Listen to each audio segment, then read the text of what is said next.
Should you pay or appeal a parking fine from NSGL Parking? I've had loads of parking tickets over the years, so I've got pretty good at wriggling out of them. I even got 2 in one day once when my handbrake broke without me knowing. I managed to get out of one of them. So in a sec, I'll run through my 8-point appeal guide. NSGL Parking is a private car park run by a management company. Private parking operators must follow the code of practice, and we're supposed to follow their rules. This NSGL parking ticket is more like an invoice, and although it's not enforceable by law, it's not wise to ignore it. If you do ignore it and NSGL Parking wants to pursue your unpaid parking ticket, it's now seen as a debt. Worst case scenario, they could pass it on to debt collectors, and if you still don't pay, they could file for a county court judgment, that's a CCJ, which would have a negative effect on your credit rating. If you then ignore that, bailiffs could be sent to your home, so let's nip it in the bud so it doesn't get that far. If you think that your parking ticket was unjust, let's see if we can get you out of it with my 8 parking ticket loopholes.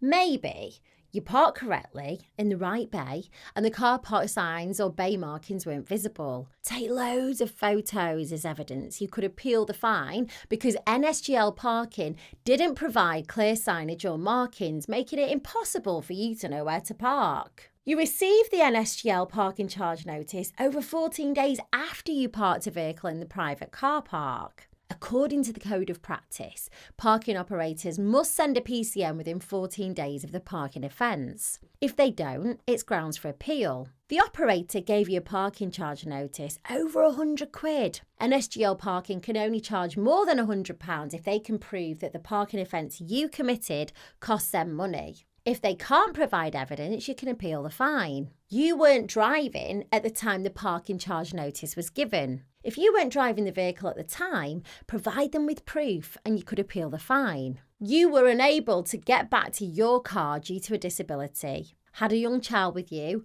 or because you were pregnant. Now, this falls under the Equality Act 2010, which says that nobody can be discriminated against and must be treated fairly. If you can provide evidence that you were unable to return to your car, you could appeal the fine. You broke down and were waiting for roadside assistance to fix your vehicle or tow it away. If you can provide evidence from the breakdown company that you were waiting for assistance, you could appeal the fine. You were only like 5 to 10 minutes late getting back to your vehicle, and NSGL Parking didn't give you the 10-minute grace period. Private car park operators must allow a grace period before issuing a parking charge notice.